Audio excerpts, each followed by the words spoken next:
guys, Crew Blind Wave, I'm Eric. I'm Rick. I'm Calvin. I'm Aaron.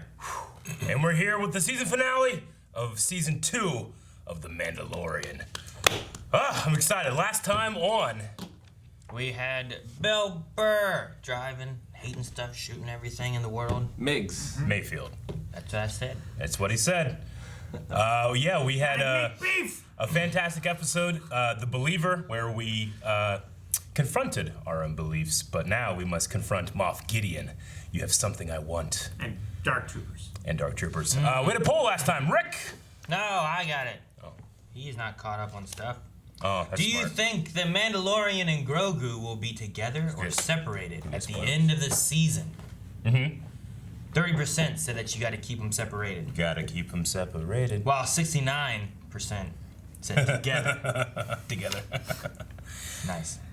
Them. Very nice. Ever watch Grand Pooh Bear? Every time 69 show, he just goes, nice. Every time. Dip says, I think Mando will save him, but they won't be together at the end. No. Game Guy says, Din's gonna kick Gideon's ass Yeah. and get our boy back. for Get him sure." back. And he spelled boy with an I. Boy. So you know he's serious. Kobe Wan said, with only one episode left and still so much story to go, I don't see any way we can wrap it up this season. I bet it continues on through next season, and we don't see him get Grogu till then. No. Maybe. This could be a 5-hour episode for all we know. Yeah, they've been cutting back. Last 3 were half an hour. It's perfect. It's not cutting. Well, Spartan said, the last episode may be longer so that we can get him back, but it wouldn't surprise me if it lasted into the next season. Yeah. DC Fanboy says, Disney needs to make money somehow. Long live the Empire. Okay. This is conflicting messages, but I like your beliefs. Kevin says you don't have the Mando give that badass threat to Moff, and he doesn't get Baby Yoda back in the next episode. Than you will ever know. Oh, so good. And then we'll end here with Sam, who says either he gets his son back or we riot. We will riot. All right, guys, so we're going to be getting into Mandalorian, the final episode here for Season 2. But before we do, make sure you guys subscribe because we are going to be covering, or we currently are covering, Clone Wars and Rebels. First time for these guys ever going through. We also have coverage that we're going to be doing for High Republic stuff coming up here into the next year. And also make sure to follow us over at Twitch because we've played Fallen Order. I'm also currently going through the Squadron storyline. Lots of new Star Wars stuff coming, so make sure you subscribe. I'm excited. I don't know how you beat. You know, I keep saying like how you beat last week, but then you had the week before that and the week before that. They've set a precedent of beating the week before. You go get the other Mandalorians and you all charge a bunch of Mandalorians.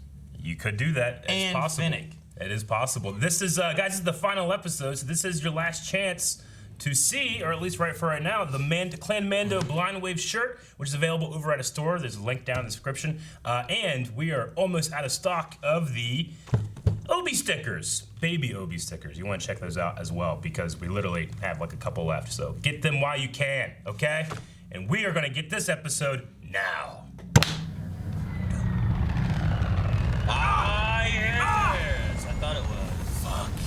Yes. Wait, what are all these other shits? Yes, it's a gauntlet. Where are we? This is like a Mandalorian strong. Mando gauntlet. It's so great looking. I love how they I know. scan the room at the same speed. Bo.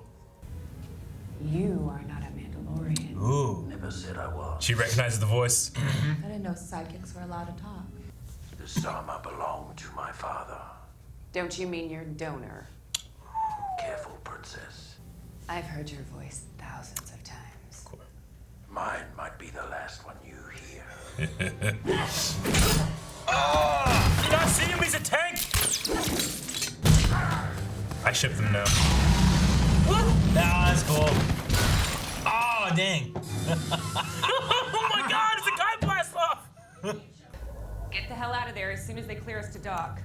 And your shots have to look convincing. Power up those shields, princess. I'll put on a good show. Those deck cannons. Wow, cool shot. That's sweet. Oh! Man, Oh, it's love such it. a tiny clearance. It's great. Major Tom! Back it up. Back it up. Oh! fit through there? The TIE fighter is so tight. Folds up. Oh my gosh, just in time. Oh, dude. It's like Malgus in the Old Republic.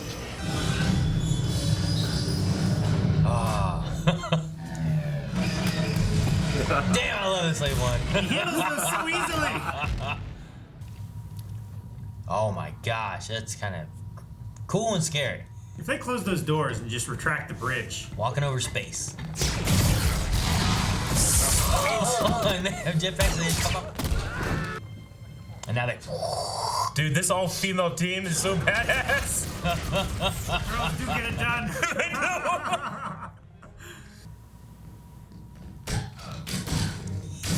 She's so good. I love that she's joined Star Wars. Don't peek. That's fantastic. Oh, shit! that was good.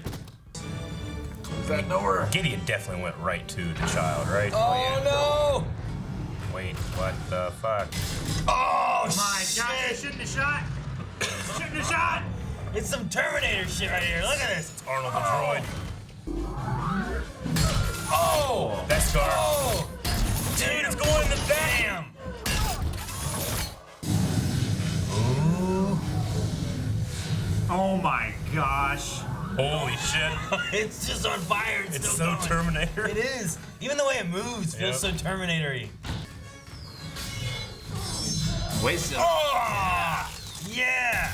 This is just to show that the only thing that works properly is the spear. It is just like Terminator. Holy They shit. can fly though. You put them everywhere But they're on out of the ship. ship? Yeah, they gotta get in. Great way to do it. Thank Ferric. Yep. Yep. Oh, baby. You dick. I figured. Glengarla going off. Come on. Pull out your spear.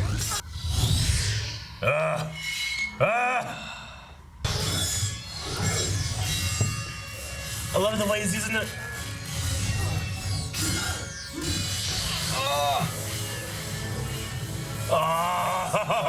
Jeez. That was fun. Ooh. Ooh.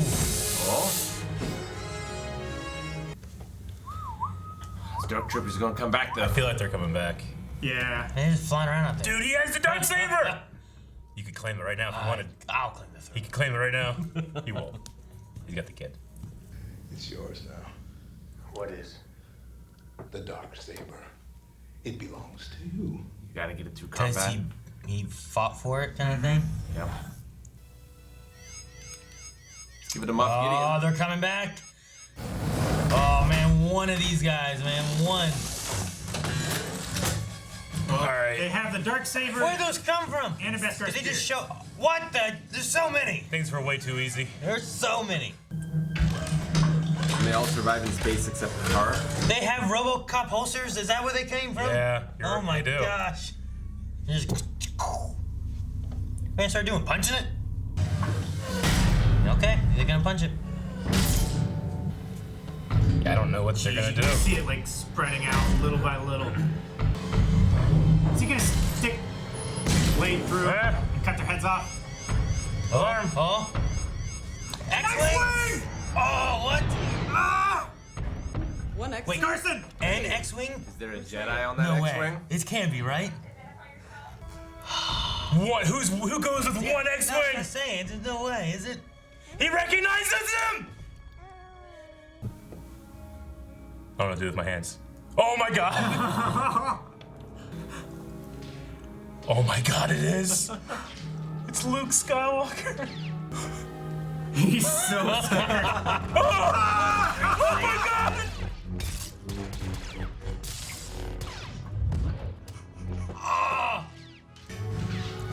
Oh my gosh! You don't even have to show who it is. I just believe it all, you know? Oh my god! Oh, no!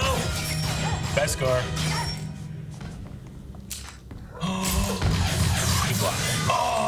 blocked it. Drop it. Shoot his legs. Oh, good job.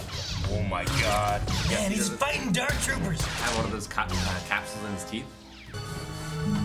All these scenes, like there's no air in the room. There's no air in me.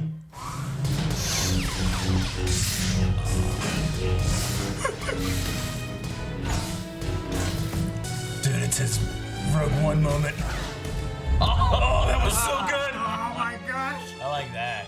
I like that a lot. They got the color just right.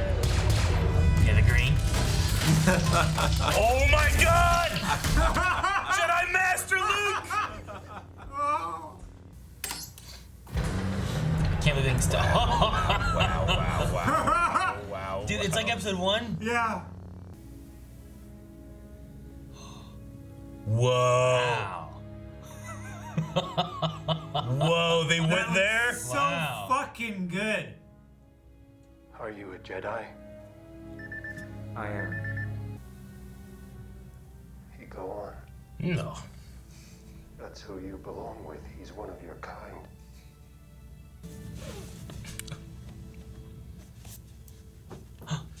You want to see him without his helmet?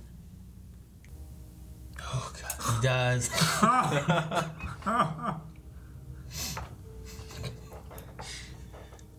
Such a fucking nerd. Aww.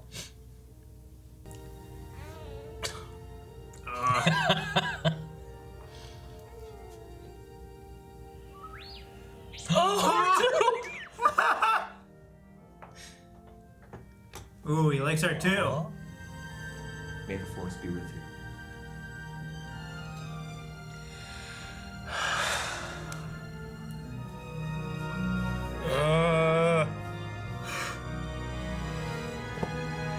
But I want them together.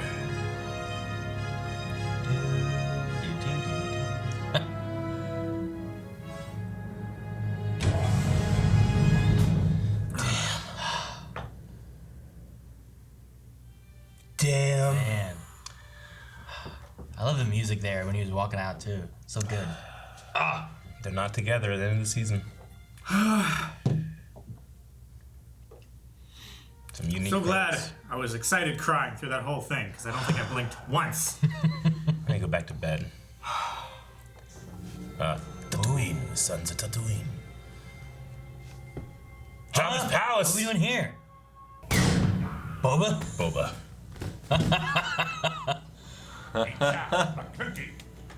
You say McClunky? Clinky! McClunky.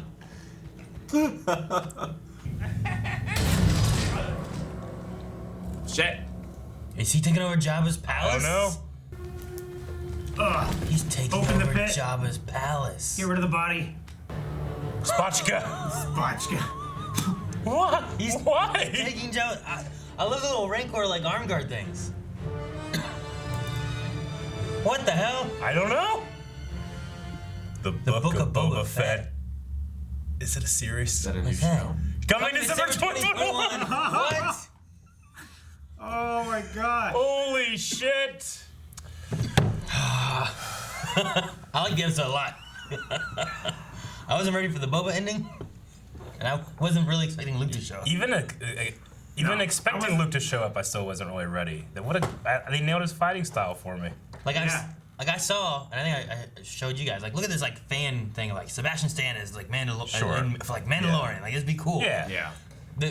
I think the thing they did with Luke's face was pretty good. There's some moments of him talking where I'm like, The lips took didn't me out a little move bit. quite enough. But besides that, like I love We still got a long way to go. the usage of it. Yeah. You know? I mean, it's a television show. Like, they don't have the budget that you'd have to spend on Tarkin, from Rogue One, which I thought was very good. But if it's the actual actor in there, I'll take it. It could look worse, and I'll still accept it. I like wonder if they it's would Mark credit Hamill. him anyway because it's his face. I don't know. You know? Yeah, I don't know. It also sounded like they utilized the voice of like young Luke, maybe from clips, or like that thing where like you create dialogue by like By inputting into an algorithm certain like words yeah, and phrases like you just put in and stuff, all the and it extrapolates your speech pattern. yeah, you put in like all the lines of Mark Hamill from the original trilogy, and then you extrapolate out. Like some of the voice of that, like there's a few lines where it just reminded me of like Mark Hamill. It wouldn't surprise me if it was Mark Hamill softening his voice, which doesn't sound like Mark Hamill very much, honestly. But that's what I kind of got from it. I didn't hear any. I mean, I've heard things like that. It's pretty stilted, even that technology. You know, I don't think it was that. It has to be either another actor or it's a modulated Mark Hamill voice. I think.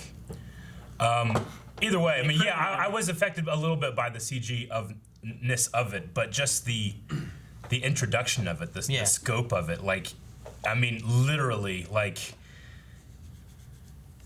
it just comes in and everything is solved because of his presence, you know? Which is like the opposite, I feel like, what you want of screenwriting, but here it works so well because it's Luke Skywalker, who we just called, you know? Yeah, it's a tough balance because, like, you want to build new stars. You do. And new characters. But he did defeat Moff Gideon. He defeated Gideon. He did defeat the big bad one-on-one. Yeah. We have this conflict now that Bo wants the saber, but she has to win it in battle. We have the Mandalore set up. He's already given his vow. I was so terrified that she was gonna try and shoot him in the back of the head while he had his helmet off. Yeah. And Moff Gideon's still alive, so he might not even be out of the story yet. Mm-hmm. Yeah. Bo's also okay, right? Like, is she wearing Beskar? Because she got shot up. She got shot. Yeah, I feel like she we was never. standing at the end. Okay, I felt like we never went back to her. And I was like, wait, what? Okay. She was okay. No, she was He shot there her with in, like the Beskar like plates on her legs. I thought she was there with Luke. She was there staring at Luke as well. Man, I'm glad Boba wasn't there. Because if like Boba saw Luke and Luke saw Boba's like, son of a bitch! Yeah. Force kicks him. That's true. Because he threw him in the Sarlacc pit. Yeah. When you think about it. No, Han hit him. I know, but he's responsible. He was the one. Everything was going fine for this incited fucker. whole You know? fight thing. So great to see R2 as well. Get the gun! The costume was perfect. Like the black with the red Jedi like cape robe. Perfect. I was so happy. But as soon as they said one X-Wing, I'm like, one? Well, yeah, you saw. They don't travel in I ones. saw the one coming through. I'm like, oh, an X-wing. It's like, is the New Republic here? What's gonna happen? Oh. And she's just like, one X-wing's here. I'm like, wait a minute. As soon as I saw an X-Wing, I There's knew. no way they're doing that. And they did. I thought Carson was coming through for us for a bit. Well, Mr. Kim. What would they Yeah. have done? Mr. Kim's like cutting through Dark Troopers. We've had them a few times. Like I was saying, like not like two X-wing pilots, but like what if like New Republic showed up for some reason to help or something? Yeah. But when it's just like one lone X-wing, I'm like, well, one lone X-wing is gonna do nothing unless the person in that one lone X-wing is better than just a pilot, you know? Like, so it was good. So I was also really surprised at the idea of like Bib Fortuna taking over Jabba's palace, and So the credits credited Bib Fortuna, and I'm like, did I fucking miss something? That's new. He wasn't in this. I just wrote Bib Fortuna, and then the after credits thing makes sense. But you know who was playing him? He played him whenever we saw Bib Fortuna in episode 1 at the pod racer. It's Matthew Wood. Oh yeah. They credited Matthew Wood as Bib Fortuna. So Awesome. the voice of Grievous, the sound engineer of Lucasfilm, is playing Bib Fortuna, and that doesn't. I gotta be honest, Matthew. It doesn't sound like Bib Fortuna to me. Bib Fortuna goes Diwali Wonga. Yeah. But I guess he got fat and happy. Like, Boba, what's up, man? Look like you. So he wasn't on the barge? He was, but not everybody died that was there. I suppose that's possible. Like people were falling off into the sand, not just in Sarlacc and stuff. He Ship be probably going just down. I'd have been peaced out. lots of them were fighting. If I was like just a random party goer and all the shit was going down, I probably would have jumped off. Yeah. It's dangerous. Exactly. Get cut by a R2 jumped lightsaber, off. Someone's gonna shoot me by accident. Yeah. So Yeah. this He book, probably saw it that he probably saw Salacious Clem like eating seep through his eyes. Like, I'm fucking out of here. This is fucking crazy. so is the Book of Boba, is that going to be that like underworld show? That I don't know. I mean, there's been rumors, I feel like, of a Boba Fett show, and I always felt like, is that going to be too similar to The Mandalorian? But it seems like not, because he's going for Jabba stuff. But it could be. I mean, if he's taking over a Hutt crime syndicate, which I guess Bib just... I mean, the Hutts probably aren't involved anymore. I don't know. The underworld stuff before though was more mentioned between like events of episode 3 and 4. Like at this point, you're not going back there. You're doing this more in the modern, like between 6 and 7, going into the original trilogy or the new trilogy time. You know, away from the original trilogy. I tell you what, I like the idea know. of Finnick being in that show. I love just having Ming-Na Wen in Star Wars. Like, I like that she got her little Black Sun stuff. I liked her moment, you know, where she was like, cover me. And it was mostly focused on her going through and fighting off some stormtroopers. And it just shows how and good she has perfected her stunt stuff over the years. Like, she can just kick stormtroopers and I buy it. No, like, I like me not winning a lot. Yeah. But, I mean, hey, that's cool. Like, those two characters seem to have some kind of mutual respect for each other, but now they're like, I don't know, the way she sat on that Rancor throne was awesome. Just Spotchka. So I have no idea what's happening with that, but the big change here is that Grogu is gone. Yep. Man, that's gonna. If he stays with Luke, Grand Admiral Thrawn now. Looks like what they're going after next, right? Well, I mean, maybe if you're talking about from Mandalorian side of things, but you also have the idea of like, what are they doing with this Darksaber? What's going on with Mandalore? Like they mentioned in this that the Empire turned Mandalore to glass. Right. So like, is that like a Imperial bombardment kind of thing that happened, or like what state is Mandalore in? You know, like, and what are they gonna do with Bo and you know the saber and stuff? So I don't know if necessarily. She did say, like, if I help you with this, I hope you reconsider helping me take back Mandalore. Yeah, so I He imagine, said, like, I'll do whatever you want. he did. I imagine that's the route that we can go into. Not necessarily the Admiral Thrawn stuff feels more of like that's like Ahsoka's thing, you know, not necessarily Mandalore, like Bo-Katan and all that kind of stuff. You know, if we have this like crossover event, you could possibly have Mandalorian, Ahsoka, and Rangers of the New Republic take on Thrawn. Like at a crossover event might be cool. Or like a big event that's like the re-siege of Mandalore. You know, like we already had the one back in Clone Wars and stuff. So, but yeah. I just, you know, I mean, so many things shocked me, but like now it's really setting in. Like we could just not have Grogu in the show anymore, and I'm really sad. Well, it goes with that one conversation that we had where it's like, is this the Baby Yoda show or is this the Mandalorian? You know what I mean? Like, Yeah. No, I get you, but Like, can the one survive without the other? we talked about last episode because we didn't have Grogu at all. You know, like, And it was an amazing episode. I love what we've had so far, but I would also like to see a season of The Mandalorian where there's no Force. You know? no, I don't get you. Well, the Force surrounds, binds, and penetrates us. It's impossible to have any It's Star impossible Wars to have an without the episode Force. or Yours a is movie cat. of Star Wars to quiet your mind. where there is no Force. No Force users. Yeah, no, I get you. I just, you know, the theme of, you know, fathers and sons, you know, it's so prevalent in Star Wars, and that was so important to me for this show, with like this adoptive father and son from what was classically two enemies, you know. I will, if that's not going to be in there anymore, I will greatly miss it. Though I, of course, will still enjoy what's going to happen. I want to see the stuff we talked about before. Like, how does Luke train this little Baby Yoda? You know, like, Dude, if he stays with Luke, does he get on his back? that's gonna be whenever Kylo and the Knights of Ren show up to destroy the Academy.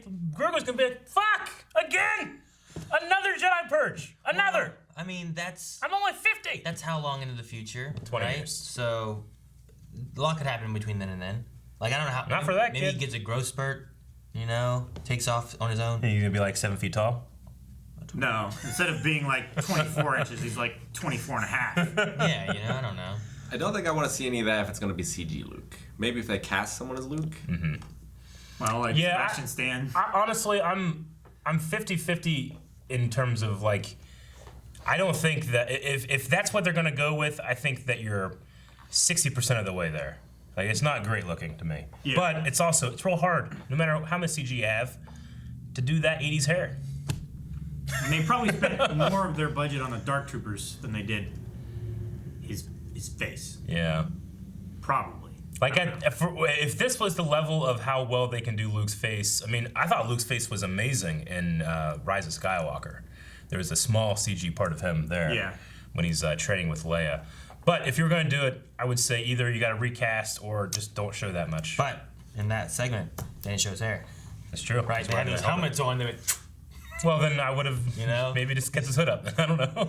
he's wearing like his Yeah. his fucking. Like, if I had never, That's if we want that entire scene and we actually didn't see his face, I would still have been okay. No, But I also would I have get been you. hesitant to not be like, well, they're doing that because they can't do Mark Hamill anymore, you know? At least they went for it here. Yeah. I don't think it necessarily succeeded. But the moment, at least watching it the first time, was so exciting and emotional for me. I just, like the scales like just went over my eyes. I didn't No, care. I had the same You know? moment with I think with like Rogue One and like Carrie Fisher and stuff like that too. Yeah. My friend, oh Yeah. my gosh, look at that! That looks so cool. Watching it a few more times later on, I'm like, I can see more seams. Not yeah, You Leia no. Tarkin yes. Tarkin actually does it for me. Tarkin, I still buy. Leia no. And it's it is frustrating too because I don't understand why they don't just go ahead and just. I mean, can they not get the license to use deepfake technology? Because, I mean, whenever you take all that effort to do Tarkin and then one motherfucker does a deepfake on that model, it looks a million times better, you know? So I wonder why they don't do that. Like, they just could, and it would look... If they did this Luke Skywalker, which I'm sure 100% is going to be up in the next week, a deepfake of Luke over this, and it's going to look a million times better. I don't understand why they don't do that, but maybe there's some kind of license of the technology they can't do it. I don't know.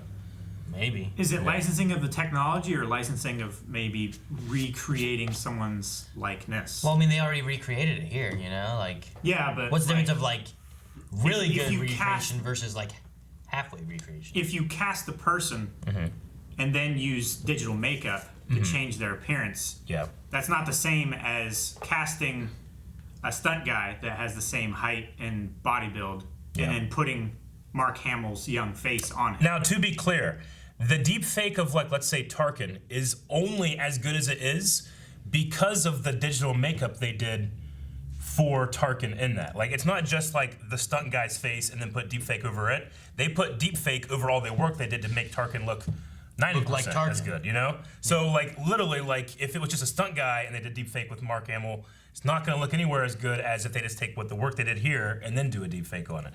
I just wonder why not take the effort, or is there something preventing you from that extra 10% of the work that's going to sell it 100% for people, you know?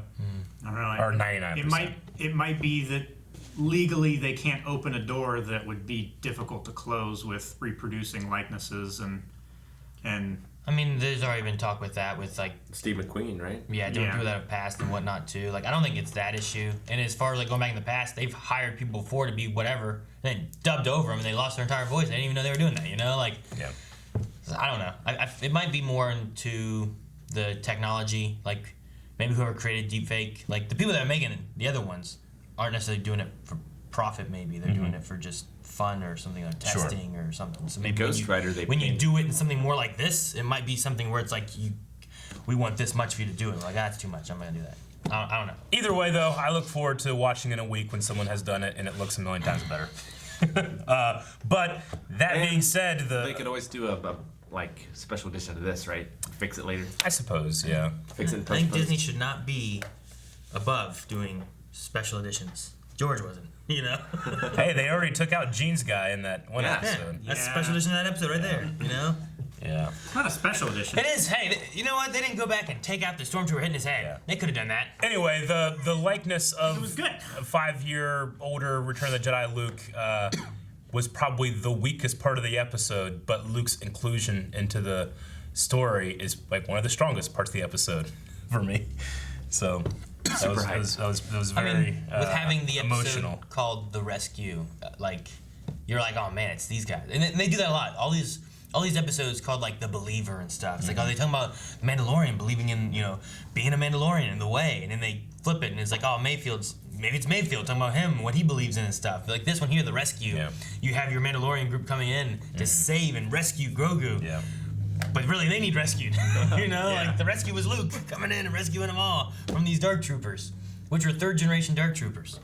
So like, Yep. Which that's directly from Dark Forces. The first generations were more cyborgs with human people in them, Yeah. being augmented, and then they've eventually just like, all right, fully droid. I wonder. Super expensive. Like recently, we watched a trailer for Bad Batch, and we're like, those look like Dark Troopers right there. You know, like I wonder if they really are, if they're like 1st generation. You So know? yeah, And that's whenever what they're working when we on. saw the Bad Batch, I said Phase 1 because they were the bulkier, more like you can get a guy inside there than these ones are. You know. Yeah. It's hard to tell in animation sometimes, but yeah.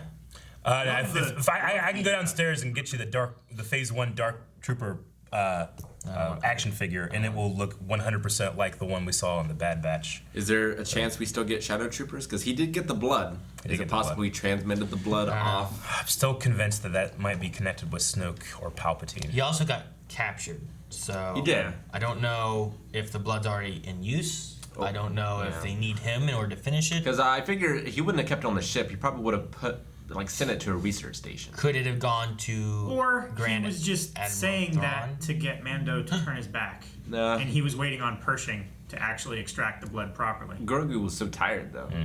Yeah, but I he think was- they already got All the what they time wanted. he had, they got the blood. I don't think they didn't. I think they got what they wanted. I think that it's possibly sent off to Exegol and it's being used to create either Snoke or Palpatine, and that's where it's gonna. I think they might not even address it again. That might just be like, hey, there's a bread trail. Maybe follow it. I think it's my. I think that's where I'm going with right now. But I just, I hope we see Grogu again.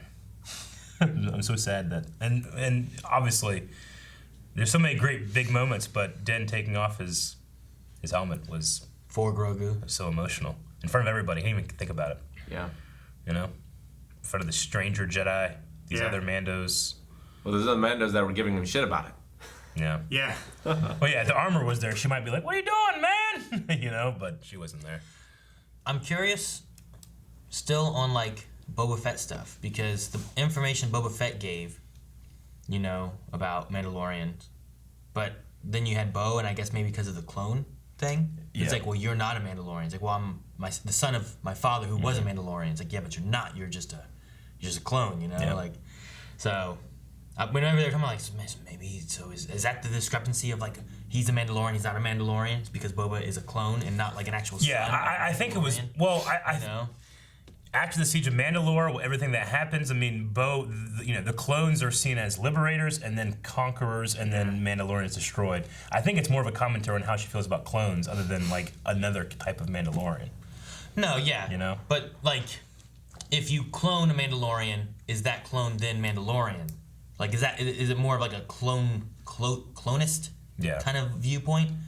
Like, because Jango was like, I want one clone unaltered, and he treated him like his son. True. Grew him up. Yeah. But like, she was like, you're just a duplicate. You're not. Yeah. You're not a son. You're just recreated. You're another clone. So maybe like that can be like the reasoning of why like there's different things where people have talked about like he's a Mandalorian, he's not a Mandalorian, but there's also they had that with Jango too, didn't they? Turned into a hut now. Yeah, that was Jango with Almec and stuff like that. I personally just feel because like she didn't even bring it up until she heard his voice. I think it's only that she hears a clone trooper's voice, and the clone troopers are like almost a symbol of everything that fucked over Mandalore. She doesn't have the dark sabers, so her opinion doesn't matter anyway. Yeah. It's kind of true. Curious that it makes sense that from what we've seen before that it's about winning the dark saber. Though I can't think off the top of my head one instance where a dark troop or the dark saber was given and that was acceptable. So I don't know. But maybe a question for another day. Me and Aaron noticed it too, but there was an actor in there that played the bad guy for the final season of Agents of S.H.I.E.L.D., Nathaniel Malick. And they had him in here, and I'm like, you were like, is that him? And then we heard him speak, and we're both like, that's him. Calvin said in the reaction, but it reminded me of like original trilogy Star Wars when she shot that pilot in the face. Yeah. Like it didn't cut away. Yeah. Like I felt like that happened a lot more in the original trilogy than it did in the prequels and things like that. Did it?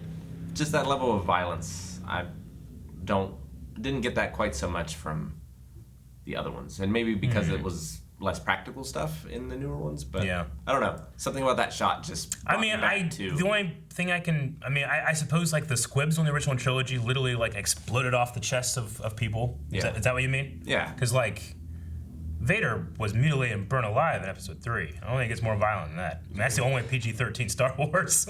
True.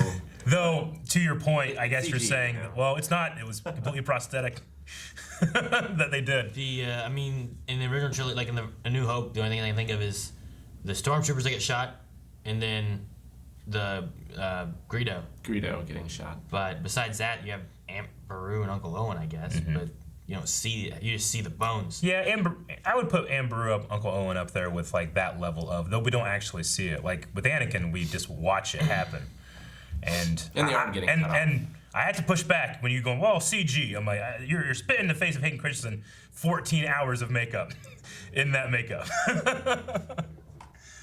Okay. No, but I mean, I personally am not I don't want to be the person being like, well, this Star Wars or this Star Wars. Like, Star Wars is Star Wars for me. I really enjoyed the shot of just the point blank shot in the face. Yeah. Like, I was on the Death Star, just, calling people Alderaan terrorists. Alderaan was only targeted because They had no weapons. They were peaceful. they had nothing. They were supposed to be going after Dantooine. But Tarkin's like, well, that's not going to be an effective, test. show of our. No, it wasn't a show of power. Yeah. Like nothing on Dantooine. True. Yeah. Like it would have been an effective test. They already tested before on. Test was the wrong word. That's what I meant. Like Their show of they power want to. is what they wanted. They want to show people Alderaan what was- the Death Star is capable of, and an empty planet like Dantooine's not going to be anything. Yeah, it was. So I mean, though, like we're talking about last episode, the Believer, like that Imperial pilot was probably, he said the word terrorist. Like, I mean, if he had been around for a little bit longer, he would have seen the guy that blew up the Death Star, Luke Skywalker, showing up a couple hours later. Yeah. Anyway. Dude, the Dark Trooper fight was pretty good. I enjoyed watching. Between Din. Yeah. Trying to watch like Din trying to fend him off. Such It a felt Terminator very moment. Terminator-y and stuff, and the way that it moved. And I mean, luckily he had the Beskar. It was able to withstand those punches. That was amazing. Just seeing the helmet going further into the wall. Yeah. So, But then the scene that I loved more though was him lighting it on fire. You just had this fire That was cool. coming around the Dark Trooper, and it's just. That was like really- night At first you're like, oh shit! He beat it with the fire, and then it's just like. And it was great. Yeah. I loved it. And then he beat him with that spear like T-1000 did to Arnold. Yeah. That's immediately what I thought of. Which the spear fight with Gideon was. Yeah, then they one up it and they have Gideon fighting him, and I loved his style of kick. that was great, but also bracing the Beskar spear on the bracer Yeah. is so awesome. Stuff like that was. Gideon. I like the style of fighting. I think that this at least fight succeeded a little bit better in terms of its actual choreography matching the original trilogy and the prequel trilogy, as opposed to the sequel trilogy, which tried to match the original trilogy too much and lost a little bit of what makes Star Wars fights special to me, honestly. This one had a little bit more of that. I love Gideon, Giancarlo Esposito. Like, he is throwing all of his weight behind those strikes. Like, there's nothing there that makes it look like it just kind of like and I'm waiting for you, and I'm waiting for you. Well- He was just, which looked great. He reminded me of Gimli from Lord of the Rings, because Gimli, John Rhys Davies is known for, like, when he do stunts, and they're like, all right, John, you can hit me, just, try to miss. But if you don't miss, it's not a big deal. And like, he would hit us so hard every time. You get great stuff, but also he can't fucking see because his prosthetics are this. So he's just in there just hitting people as hard as he can, and it looks great. That's giant man. Yeah, I bet you they had Giancarlo go hard because this guy's literally wearing armor. Yeah. Hit hard. The other thing too is that I didn't feel like Gideon was doing anything that I didn't believe Gideon couldn't do. Like he Sure, wasn't doing like Jedi kind of moves or nothing. He's not a Force user. He wasn't doing any like butterfly spin kicks. Nothing more like special that. than we saw Finn do with No. as a lightsaber. There was no fighter. Anakin just- thing, he wasn't nothing. And then the Mandalorian's fighting, like his style felt like, well, this guy's a fighter, he's a Mandalorian, like he's a bounty hunter. Yeah. I could believe that he would fight like this, And it wasn't like super special, but there's a few cool moves. It was. That I'm like, oh man, that was really sweet. I liked how they did that. I appreciate the length of that spear that can be used as a spear and kind of as a sword weapon as well. Well, in It's the just beginning, a little shorter than it looks. he was holding it right above the spike, like just using the stick. Yeah. Just to block. Yeah. I mean, he was using it as like a quarterstaff.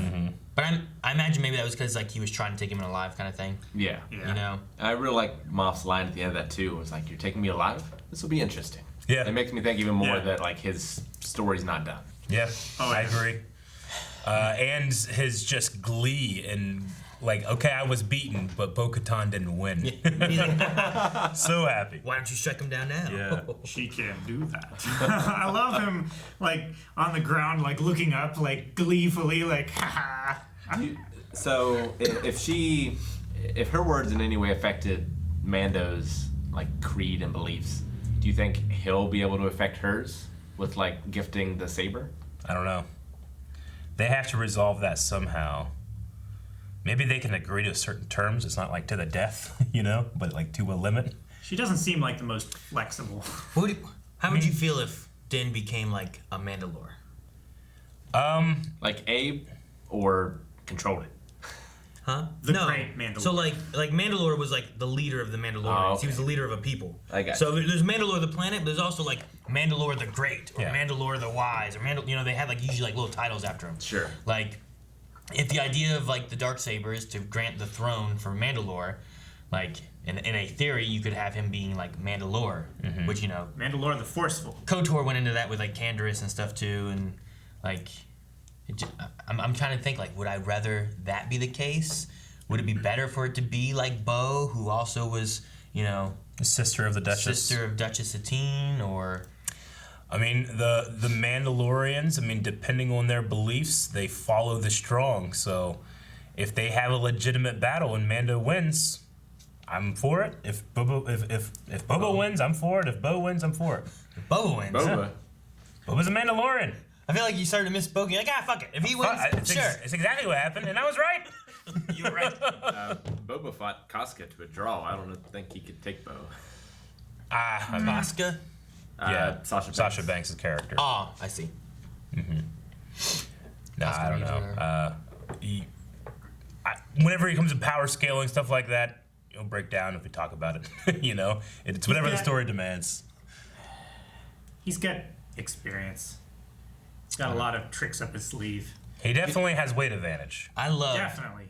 I loved him. I loved their distress signal for the Slave One and the shuttle and whatnot and flying through. But then whenever he's like, all right, time to get out of here, he just turns those things, pew pew, Bang, bang, I'm out. dead. Yeah. Oh, yeah. Kills 2 TIE fighters, takes off. Tremendous. It was great. So good. And I love. Warfare is deception, Aaron. I love it. Like he just, he's like, all right, deceive, bang, bang, dead, gone. Yeah, but I love the sound the Slave One lasers gave. It was the same. Yeah, it's got that high pitch. It sounds like laser fire from like X-wings and stuff, but not. It's different. It's so that much- high pitch. Yeah. Pew, pew, pew, pew. I don't know how to describe it, but I'm like, that's Slave One. I can hear Instead it. of being a pair of simultaneous blasts, it's alternating, so you get a much higher rate of fire. It's Love so weird. Like a lot of the laser blasts from ships, you can usually tell like X-wings kind of have that like kind of like a I want to say splatter kind of sound. I don't know how to describe it. And then like TIE fighters have their different sound, and the Slave One has its sound. And it's crazy. And I was just so excited to hear that like noise. No, I get you because it's pulling at your nostalgia strings. Yeah. Like you know that noise. Yeah. Yeah. If it would have came out and started shooting, it was like boo boo boo boo. I'd have been like, what the fuck is this? What the fuck's Yeah. this? It's the This sound, doesn't smell like home. the sound from the movies, the games, the toys you had as a kid. Yeah. It's the same reason they use like the same Imperial alarm all the time. Yeah. I love the janky movement of the. We had it with IG-11 last season, but of the Dark Troopers, just like It's like they go into place and they kind of wobble. It's great. It's Terminator. I really feel like the close-up shots of them turning on could have been definitely practical. Everything else was CG to me. I love though that most of what we saw for them fighting the Dark Troopers was through like those little monitors. Yeah. Because then like it doesn't have to be 100% like, oh my god, it looks so good. Because you're also looking through shitty little Imperial monitors that are like CRTs. Yeah, you're like, what the hell? Yeah, like Like, how the fuck do they still have CRTs? him cutting And it they're in going half through might space. not have looked as good, but it looked great because it was on that monitor. Yeah. Yeah. But then later on with that one hallway scene, looked pretty good. I loved his like spin block around the back, And and the then him push. just crushing the Yeah, the one, crush. like throwing the head at the one droid. I know. Which made me think of Darth Maul throwing the droid You know head what at the happened? doors. People that did Star Wars, they watched Daredevil, like, man, fights in hallways rock. So No, that then was they Old did Boy. Rogue One, and that rocked. And then they did Maul in Clone Wars, and that rocked. And now they had Luke here, and that rocks. Hallway fights, it's a new thing. And Daredevil's responsible. No, Old Boy's responsible. No, That is true. you Old haven't boy. seen it. Old Boy came first. I know, but you haven't seen the Daredevil stuff. I've seen both, Rick. I'd say is And the Old Boy is remake. Old Boy better than what Daredevil did? Because Daredevil did some Old really Boy's good better stuff. than what Daredevil did in like season 1. Not 2. Definitely not 3. I love their hallway fights. Rick, it was like 15 minutes long. I mean, I haven't seen Shot. it. one. The prison? Oh my god. The prison? Yeah. Oh, the prison? So Rick, they do a thing where, like, if you just watch it, you don't pay attention, you won't notice it. But once you, like, kind of watch and see what they do, you can be like, oh man, here's where they have the actor. Yep. Then at this point, they swap out for a stunt double. Yep. Then at this point, they swap back out for the actor But again, it's you so know? damn Like, seamless. and it just goes. It's so So good. fucking good. So, but anyway, It's all one I'm shot. just making that joke because, one, I support Daredevil, bring it back. But two, like, it's yet another one of these awesome hallway scenes that we've had. This being the third one in Star Wars in a couple years that I'm like, whoa, that was amazing. There were a couple of times with Luke's lightsaber that I felt like, and this is just the rotor where I made the length was inconsistent. Sometimes in some shots it was shorter than it should have been. The length could have than been others, The, but the also color was really good. color was perfect. I It's love that the color. like kind of like green aqua color. Yeah. You know, It's- like in Tatooine, it's a little more green and yellow, but that's just the light quality of Yeah. having a desert. But It's Yeah. weird that, like, because there's greens in episode 1, but I don't feel like they're Luke's green. no. You know? It's a There's, like, specific kind of difference. like slightly washed out, kind of And let's be very honest. green almost. Let's be honest here too. The shades of green in Return of the Jedi are so different throughout the movie because of the technology. But the green we're talking about, I feel like, is when Vader turns it on and says, "You've constructed a new lightsaber." Yeah. That's the color that I saw here. That's a color it should be. Yeah, and it's pretty fantastic. I don't know, just like seeing that outfit, the black hand holding that, That's the one one of I my like. favorite lightsabers. Yeah. I love the black hand there. The glove, you know?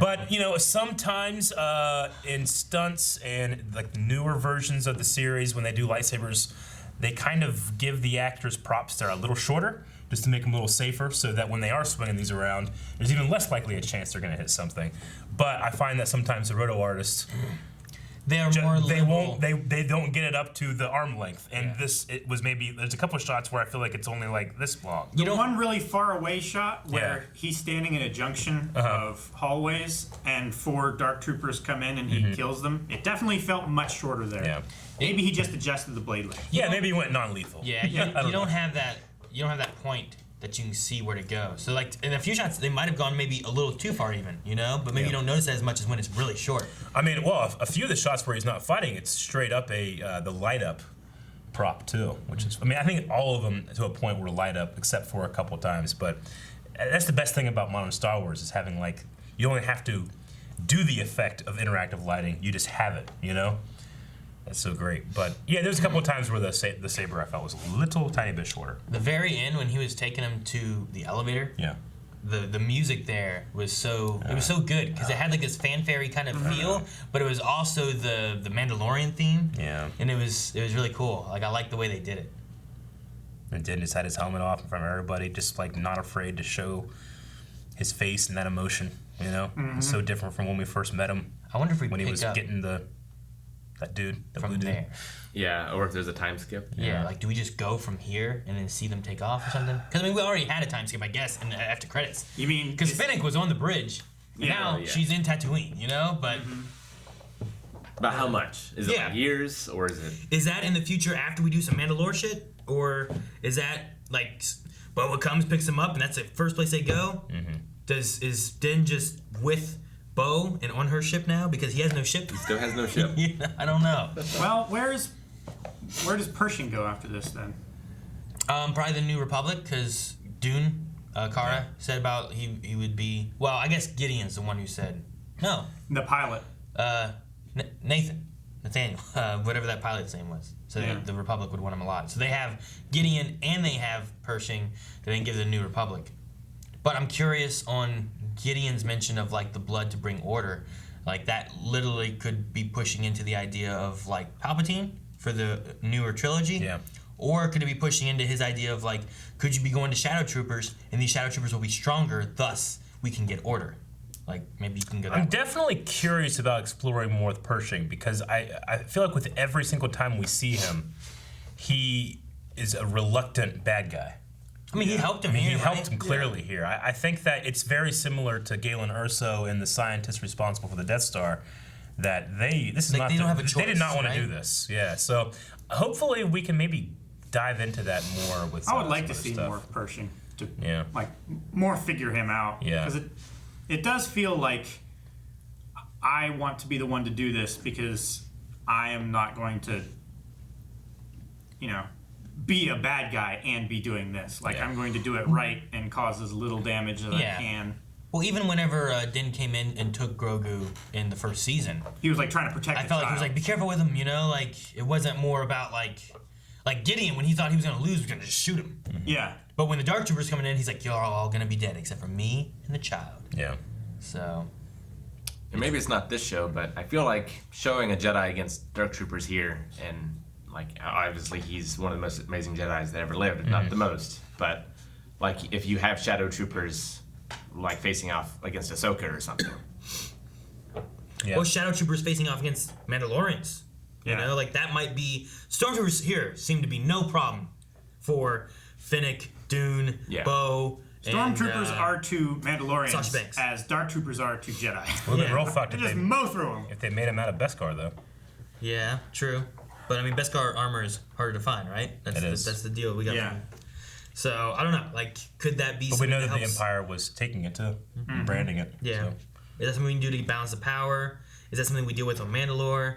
Is it something that can dive in with like Thrawn or something? Like Ahsoka was got information from like his, what was it, a pupil or whatever she was? I think it was a pupil, wasn't it? Well, yeah, she called him master, or like, where is your master? So like, whatever we can do with that, like, could that be something that we lead into with the Ranger series as a crossover of like Ahsoka's like looking for him and everything kind of feeds back into that? Like, was Gideon working with him, or was Gideon all on his own, has no ties to him at all? Like, it's so hard to know what the Empire is doing now, because at this point things are so shattered, and you have almost different factions of the Empire in different locations. So like, while I believe some could be working together, there's other times I'm like, well, maybe they're not. They're just fucking doing whatever they think they want to do, Yeah. It's hard to tell. I do think too, with the choice of using Luke with CG, I think maybe solidifies that we probably aren't going to see him much again. Sure. Like, I feel like if they were going to do that, they would just cast somebody. But with the idea of using this technology to do it, I don't think that we're going to get that much either. So I wanted to just get to a shot, because like, I wonder if it's like one of those things where like, you know what, on a still frame it looks pretty great. In movement it's not the best, I didn't have a problem until like some of the speech, the talking. Yeah. Where like it was more of the lips that bothered me, Yeah. Is it before all this? There's before and after. Like, you were in some good parts, and then now you're at the Grogu Mandalorian part. Like, when you have it, I feel like it doesn't look bad when it's like just frozen, But when it's just an image. Yeah, I'm also whoever the stunt guy is here is a little bit bigger than Mark Hamill is in terms of how big he is.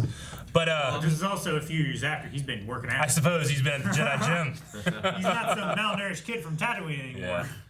Anyway, I wonder how the Mark Hamill like credit goes. If it's more because of the face, if he did the lines.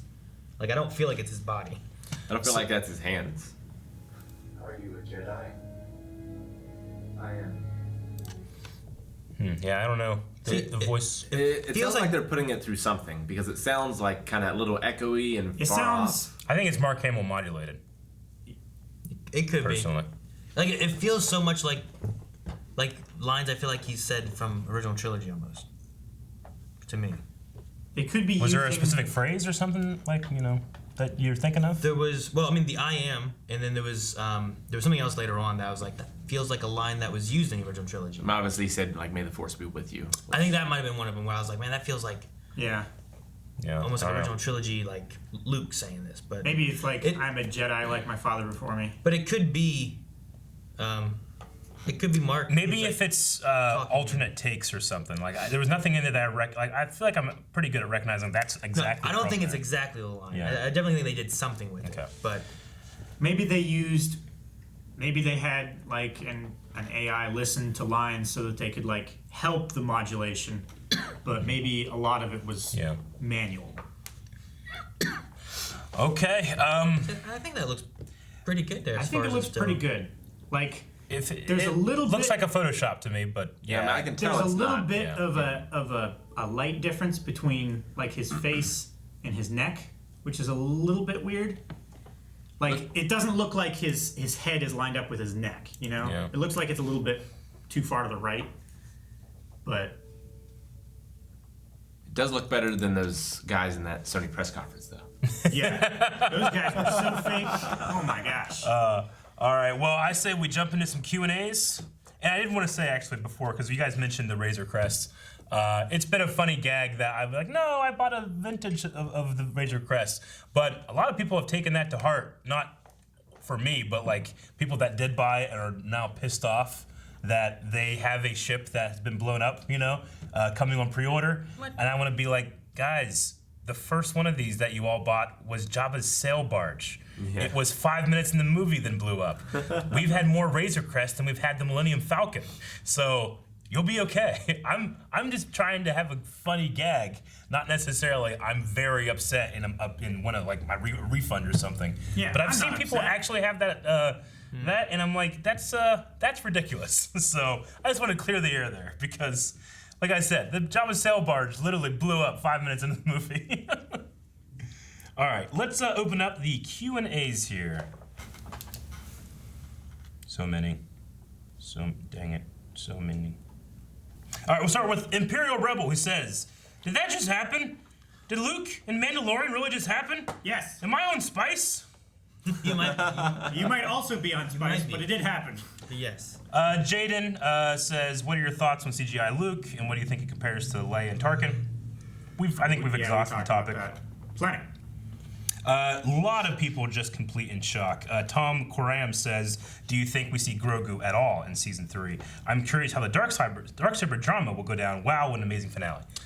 I don't know that I want Grogu in Season 3. I think focus on the Mandalorian plot, and then maybe Grogu is now something that can show up in other places or locations or something like that. Maybe you do something else with that.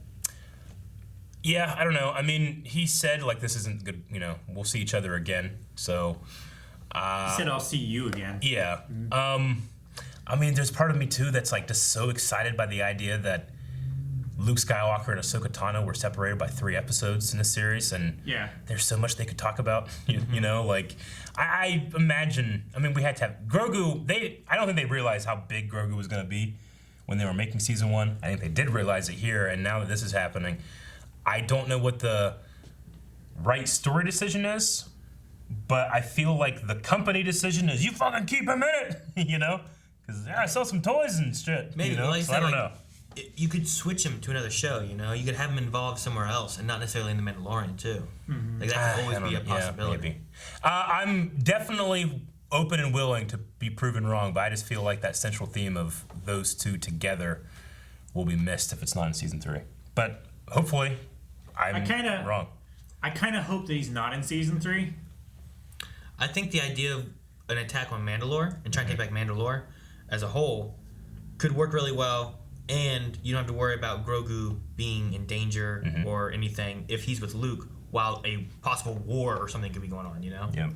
We could do, instead of having him with that like father-son thing, we could do flashbacks and we could see the Mandalorians, like who was his father figure, or like what happened after he was saved. Oh, okay, I see. Devasio, you guys talked about this too, but Devasio says, do you think we'll see some sort of time jump in Season 3 so that Grogu and Din can reunite? I don't know.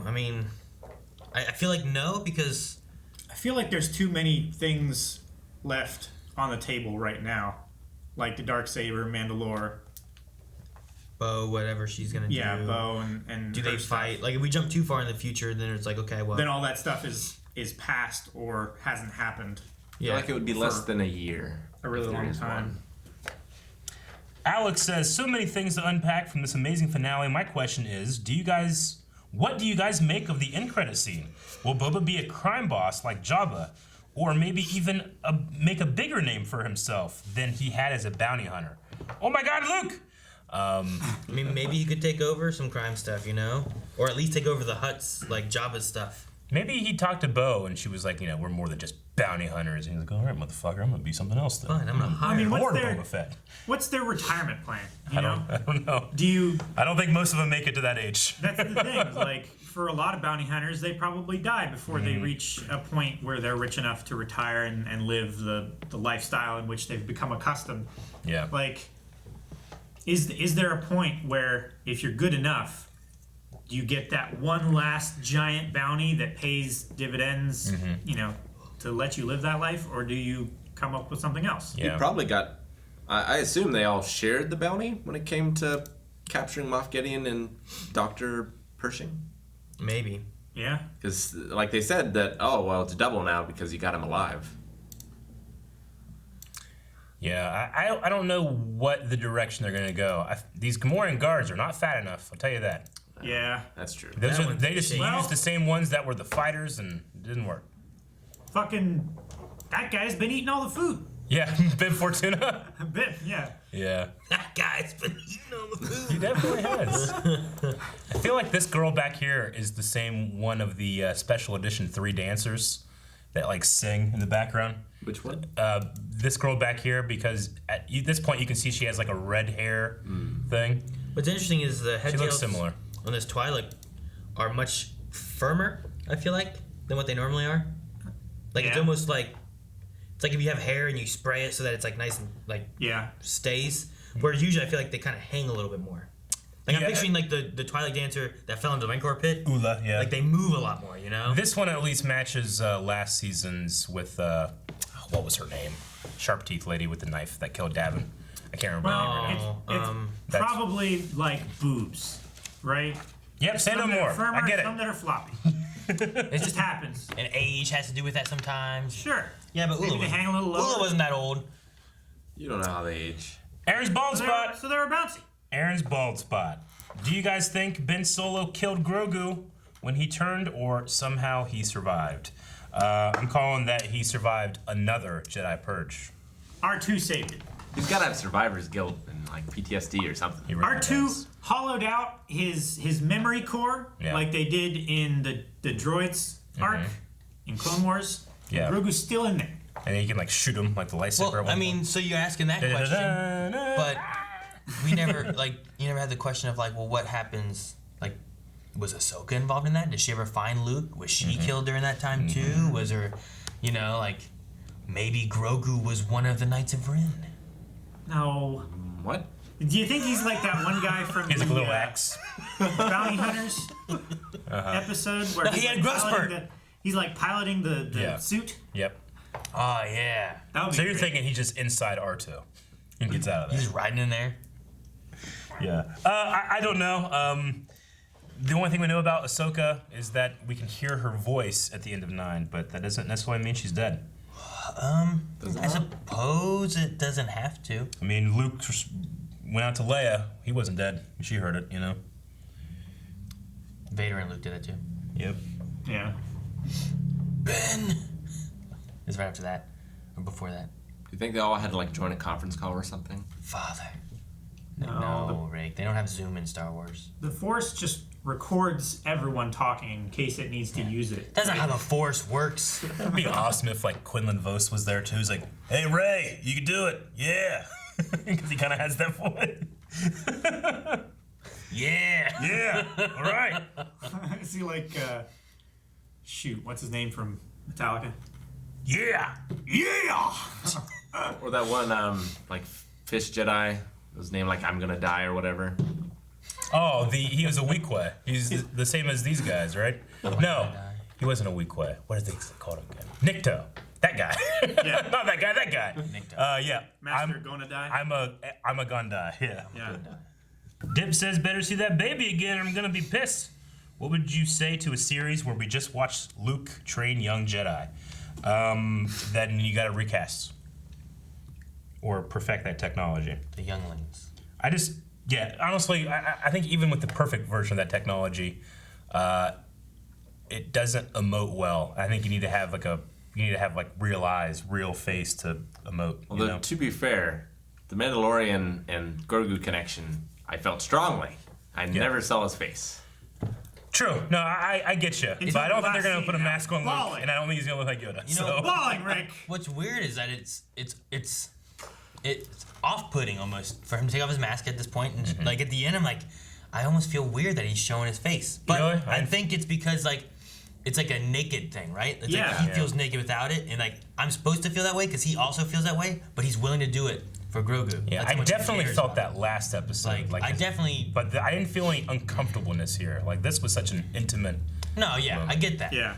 It's like the rest of the room faded away. I wish like they had exchanged numbers or something, because how are they ever going to see each other again? I mean, he could reach out. The Force surrounds us, Rick. He's still got his Penetrates tracking us. Yeah, but he's not All going to living reach out to Mando, is he? I just told you, Rick. Just told you.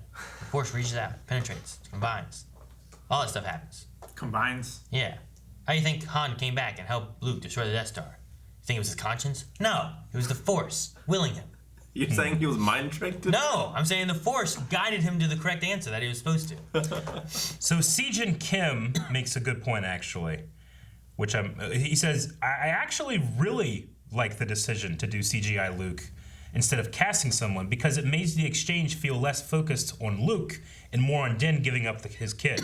For season 3, do you guys think Grogu's story will mix with Din, or they just focus more on Mandalore? I like that idea in theory, but I was so focused on Luke. I was still focused on just like the effect itself, but I do understand, like, if he's had a new character, or a new actor, all anybody's gonna be talking about in that moment, focus on that moment, is all the possibilities now that we've recasted Luke Skywalker, you know? Instead, we go, okay, there's Luke, and I feel like when it switches over to the moment when Grogu's saying his goodbye and looking at his face, I'm not even thinking about Luke at that moment. I was so invested. And it doesn't cut back to Luke. Like, there's a big segment where there is no Luke. Yeah. You know, it's about the Mandalorian, it's about Din, it's about Grogu, the helmet, all that stuff. Like, he's there, he says, yes, I'm a Jedi. He says, like, he's asking for your permission. And then it's Mando and Grogu for, like, a long stretch in there. I do like the idea of, like, he doesn't want to go with you. Yeah. It's like, he wants your permission to go. He wants to know if you're okay with it, because he doesn't want to leave him. And I like that. You never listened to it before.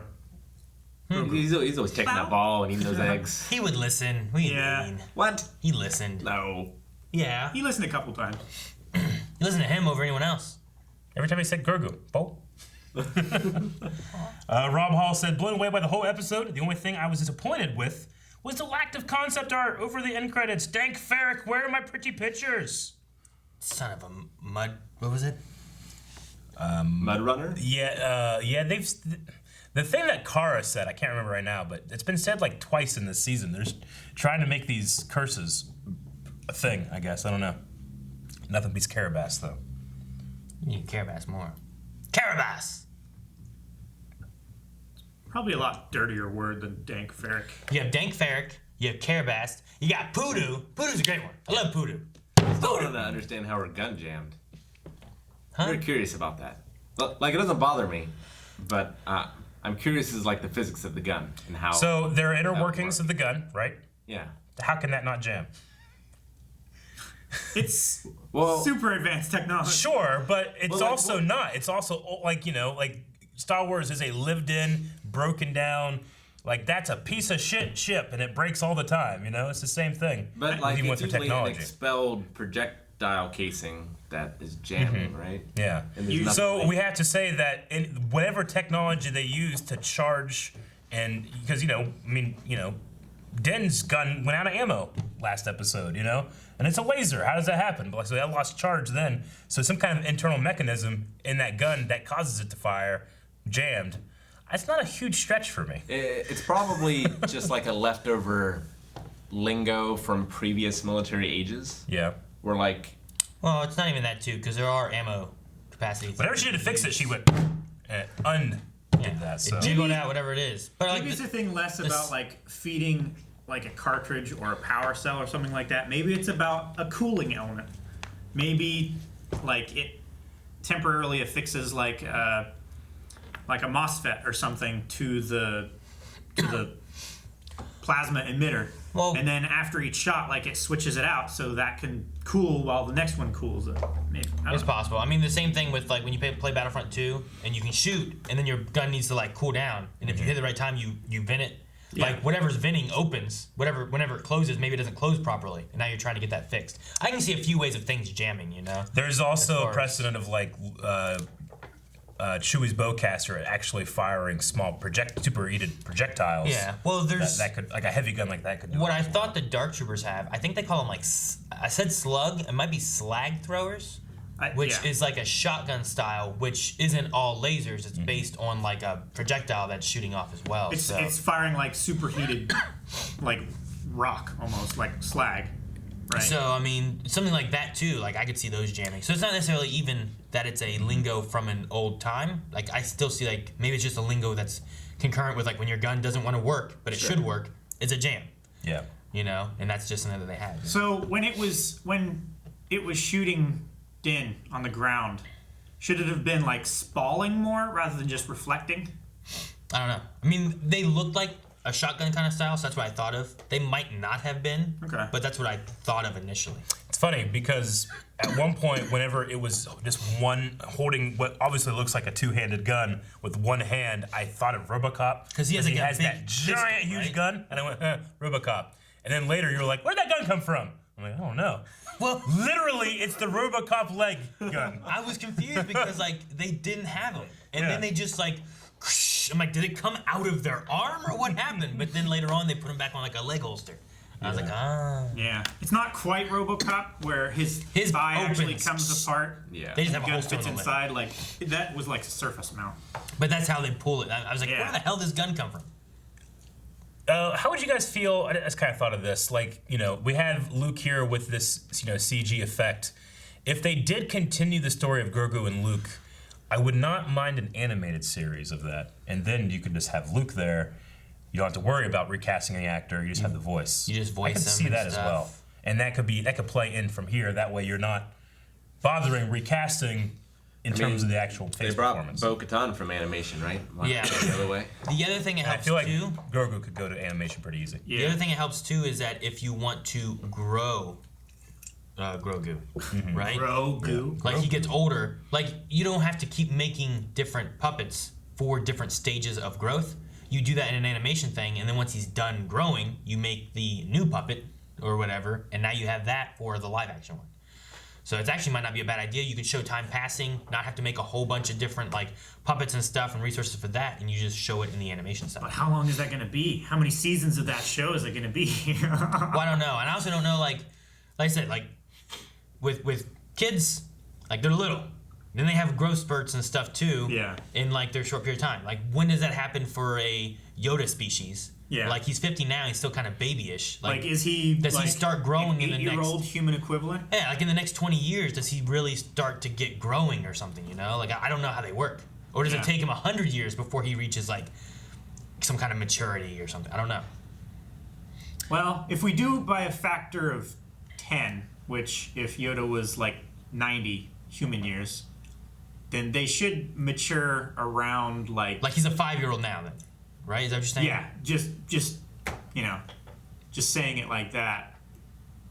Like maybe 120 years, 100 years before he starts like really shooting up there. You know, like 2'2". It's so different because he's an alien species, and from what Ahsoka had a conversation with him, he's much more mature than he can outwardly express too. So it's just different. I can relate his like talking thing. Like it started to come much more now with him being with the Mandalorian. Yeah. But maybe it's not because of his age, but because he was stuck in a damn pod and no one cared about him, so no one talked to him. Yeah. So he didn't have any of that like. Maybe it's not so much of an age thing as a developmental thing. Yeah, he had no social experience to be able to have He to wasn't talk. being spoken to, so maybe he never like tried to speak. Yeah, I could see that. So, all right, we're gonna move on to who says, did Grogu recognize R2-D2 potentially, having seen Anakin and R2 as they were inseparable during the prequel era? I kind of had that idea, that thought that R2, you know, being gifted by Padme to Anakin, was around the Jedi Temple for a very long time. It's possible he could know. Maybe. Because he's never had his memory wiped. I also imagine R2 being like, fuck, another one? This is that motherfucker that hit me with a stick. That's what I saw. Yeah, that's what I was thinking of, you know? Dude, if Chopper was there, that definitely would have happened. I thought he was going to open up a port and stick out that, like, stinger probe thing. It'd be cool if he, like, ejected out, like, a piece of food. Like Yoda, like what protein. Yoda was eating. Yeah. Of course, Yoda was like, how do you get so big eating food of this guy? So, I don't know. It would be... An animated series with them could be kind of fun, too, where you have, like, Yoda, little baby Yoda, Grogu, and R2, like, as kind of comedic relief, but also, like, you have the growing of Luke and Grogu as Jedi and stuff. I don't think though you bring in him and then do it in a plan of like, well, we got to make sure we kill him off here in like 20 years. Yeah. Like, just don't introduce a little Yoda guy. Just introduce some. Oh, you mean Grogu? Yeah, just introduce some random like person to be like a possible Jedi youngling kind of thing, and then like, oh well, this one could easily be dead in 30 years or something. I don't know.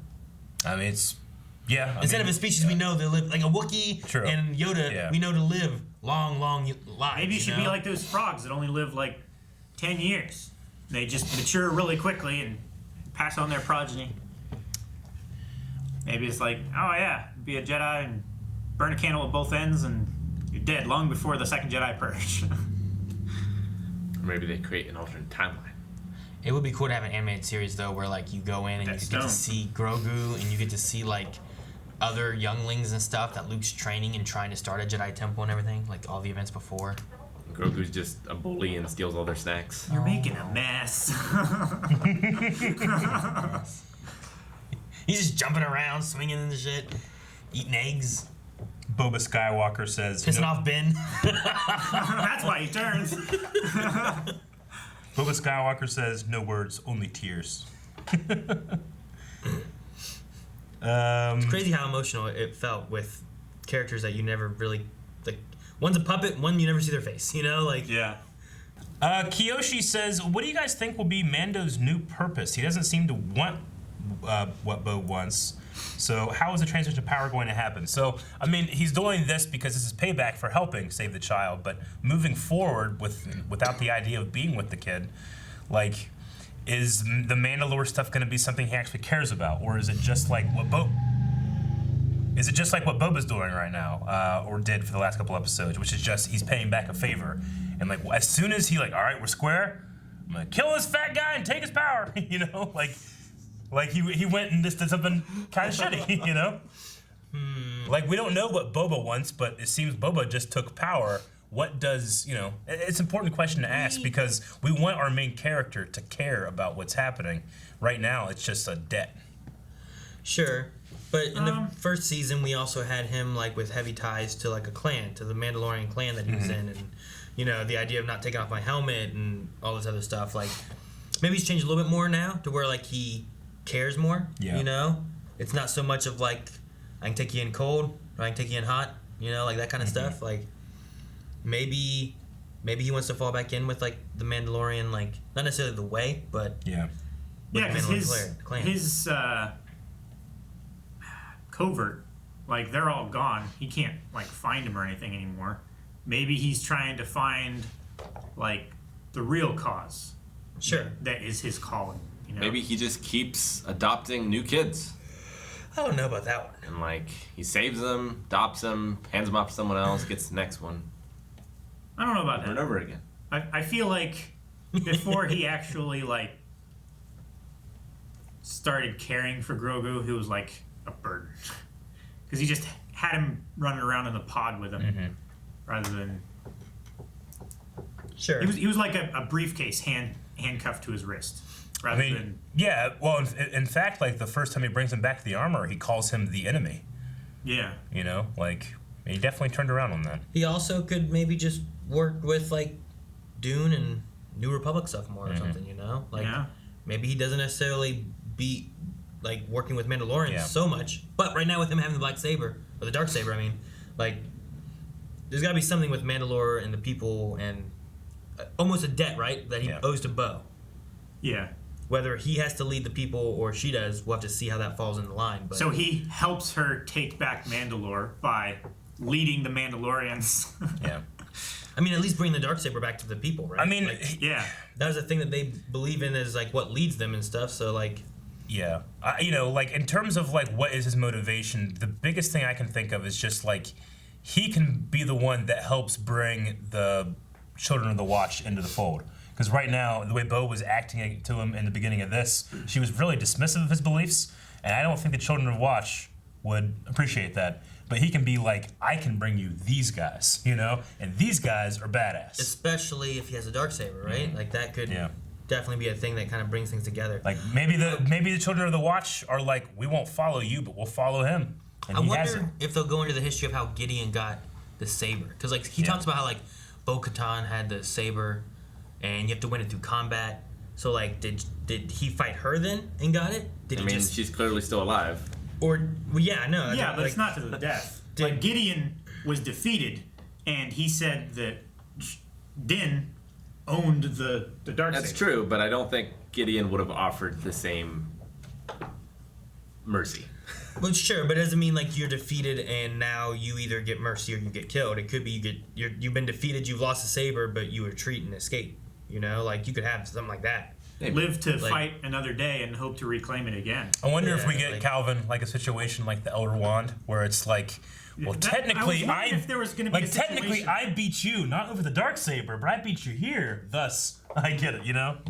Like, what if someone beat Moff Gideon before? Yeah. So and he now it's didn't not have the really right this. to give it. Like, what if you win in a aerial combat? Or arm wrestling. Or space chess. I think it has to be. I think it has to be combat. Yeah, I think it has to be solo combat. I think mine could work better than Sumo. space chess. You wish. Space sumo. Film Decryptor says, so at the end, do you guys think Book of Boba is like Mandalorian season 3, or is it a whole new series? It seems to me like a whole It's a new spin-off series. I think.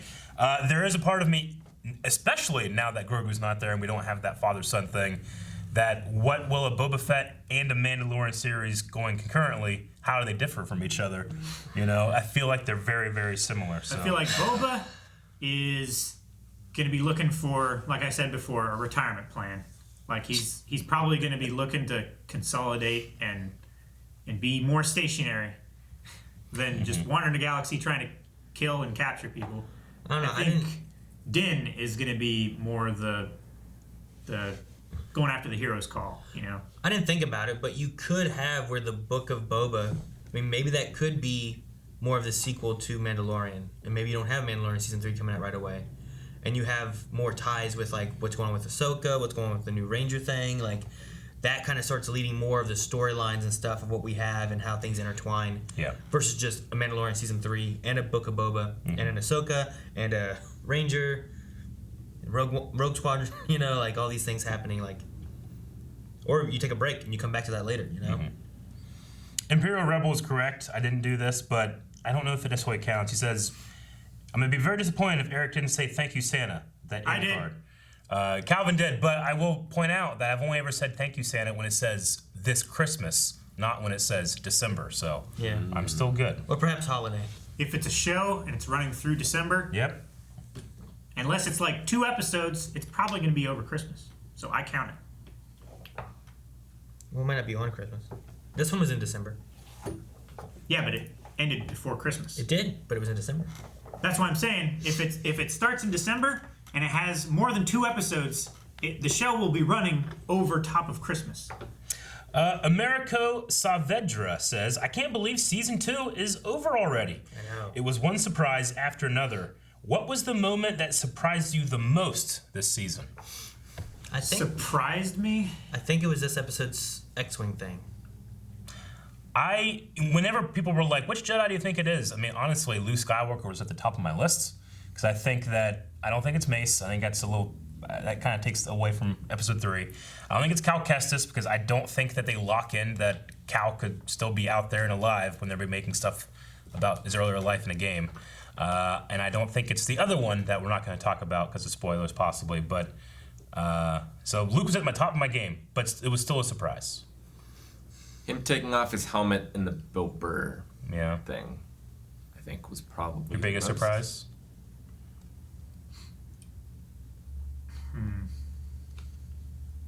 Because like here, I would have expected it. Yeah. I mean, there was also the Boba in the first episode, you know? Maybe. Like, that was like, whoa, Jesus, it's Tamir Morrison! You know, like, that was like, oh, shit. I mean, in terms of like, I can't believe they went there. It's probably the Dark Troopers. I just can't believe that they took such a reference from such a fringe, not very played game. You know, not even from like Jedi Outcast and Jedi Academy that everybody played, like Dark Forces. You know, Yeah. so that was probably my biggest surprise. Pull out Tython. Tython also. Honestly, I was pretty surprised when I saw in the credits of this Bib Fortuna. I was like, what? He was, and I was like, I looked at myself like, did I miss something? The voice of Bo-Katan playing Bo-Katan. That's pretty good. That was a pretty good one for me too. Like when I realized, like, oh damn. Yeah. That's why it sounded so good. I don't even know anything about him, but Thrawn maybe. Thrawn mentioned. Yeah, that's naming pretty cool. him. Yeah, I mean Rosario Dawson as Ahsoka. Honestly, I'm really surprised that they actually showed a Krayt Dragon Pearl. I can't believe they went that deep. Yeah. The Krayt Dragon was great too. Yeah. Like I love the Krayt Dragon. Maybe Boba showing up with Slave 1 and Fennec. It's like, how did she survive? And also Slave 1. If we hadn't speculated about Boba last season, it probably would have been Boba. It's like, holy shit. How do you get out of that? I hope we hear that story in the show. Of how he got out. The Book of Boba Fett? Yeah. It's kind of a cool name. The Book of Boba Fett. Yeah, that would be cool. I wonder if we see him, like, in Bad Batch. Do you think he's like Jack Sparrow and he tells a different version of the story every time? The one thing I was thinking about That'd be funny. could be cool was, depending on how Bad Batch goes in the story, if what we saw in the trailer was Fennec, having Fennec and Boba meet and they have a history before the events of this. You know, where they know of each other. Yeah. And then he saves her, and then she, like, sticks with him and owes him or something. Rick, that is pretty funny, though. I would actually like a running joke where he keeps falling in the Sarlacc pit and keeps getting out. I'm like, how'd you get out? He's like, human hair from my back. Or his head, I guess, because he's not having any. Yeah, keep shaving it. Yeah. I'll always love the way Tamara Morrison says Tatooine. Now that he's ruling on Tatooine, I'm even more happier, but he's like, I found her on the sons of Tatooine. Just the way he says it's so cool. I don't know. I've never heard anybody say it that cool. Tatooine. No one says it like that. Tatooine. Tatooine. It sounds the same. No, it doesn't. He just has. You just don't It's just understand. his voice.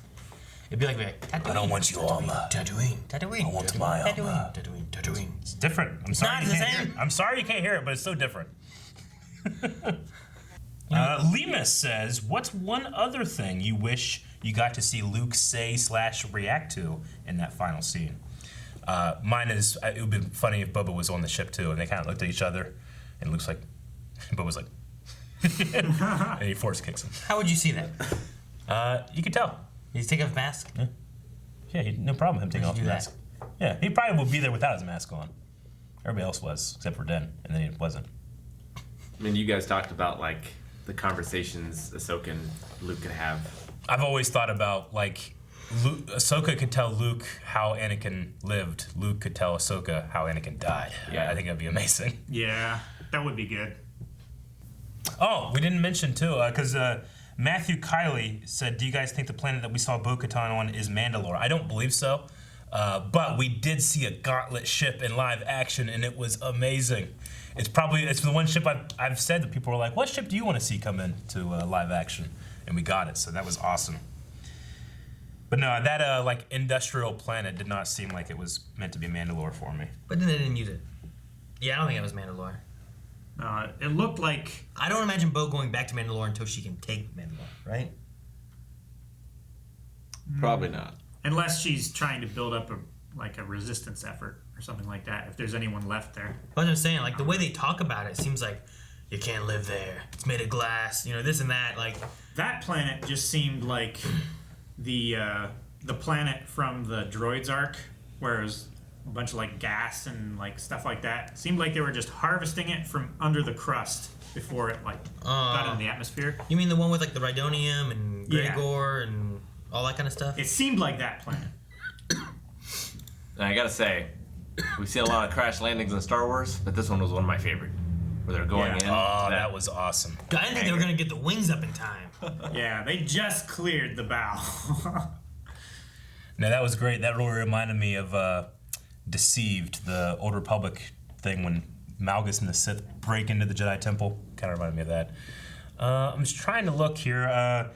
11 Claw says, while Mark Hamill came back for the voice, the face double was credited as Max Lloyd Jones, and the resemblance can definitely be seen. I'm not sure. I was trying to see if I could find a Max Lloyd See Jones. stunt double Jedi. There you go.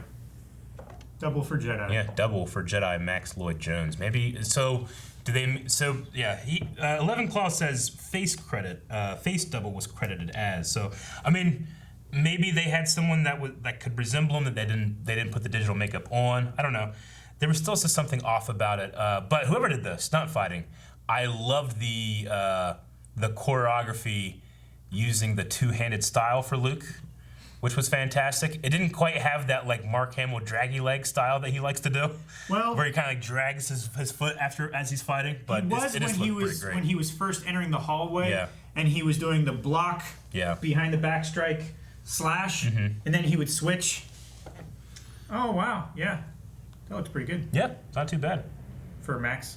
That's Max Lloyd. And then he would like change his facing and like drag his back leg when he did the behind the leg or behind the back strike again. Yeah. You could kind of see him dragging his toe there.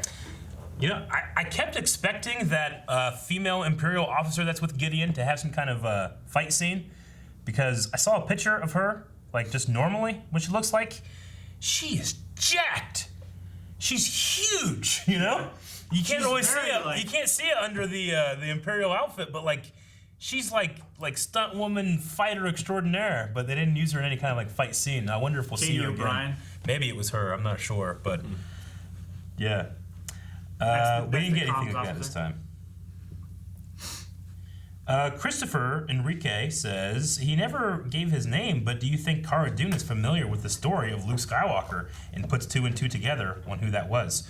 I assume that she would recognize the name. I mean, this is the person who avenged Alderaan. Yeah. You know, so Yeah, probably. Probably destroyed the Death Star. We didn't get there. Maybe after he left, she was like, "Oh my gosh, oh my gosh, oh my gosh, Luke Skywalker!" Like, Luke Skywalker. A lot of people are, I mean, maybe we're just assuming too much, but a lot of people are talking about like the possibility that the Book of Boba is season 3. Like, you know, The Mandalorian that has chapters, and that this new book can start with chapter 1, the Book of Boba, you know? I don't know. I just don't get that feeling, but I guess I shouldn't just assume, you know? It's possible. I mean, I just kind of have the feeling that they're just going with a whole other series. if it's also going with next year, I mean, Mandalorian was last year around November, right? And this is this year around November. That's next year around December, but still end of the year. Yeah. Like, I could definitely see that as being like, Yeah. that's, I mean, and if it's called The Mandalorian, it doesn't have to be just about Din. You know, it's about following a Mandalorian, maybe, you know? Sure. It's I like, get you you. can do that. maybe because of where Mandalorian started this year and where it might start next year, maybe the end of Mandalorian season 3 goes right into Book of Boba season 1. Yeah, I don't know. It's possible too that Mandalorian. What if Boba Mandalorian Fett. skips a year? Me too. Yeah. You know. I don't know. A lot of stuff though, and as we know, this is joining the other 11 announced project with Disney Plus when it comes to Star Wars. So we are not going to have to be having these huge waits between seasons like we did this last year. So Wow. yeah, For new Star Wars. yeah, I know. Between individual seasons, yes, but Yeah. Yeah. All right. Well, that was the last Q&A. Thank you guys for joining us in the Q&As this season. And make sure you continue to follow along because, like we said, we're going to be reacting to all of those Disney Plus series. And we'll be having Q&As and polls and all that good stuff for all of them as well. So, all right. Season 2, guys. Yep. I was pretty happy. It was good. an event every week in this terrible year. I am having a difficult time picking even my top 3 favorite episodes from this season. There were so many great moments. The one episode I feel like people were going real hard with was this was Peyton Reed that directed this, the Ice Spiders episode. Like, this is filler, it doesn't matter, but I loved that episode as well. You know, That was so good.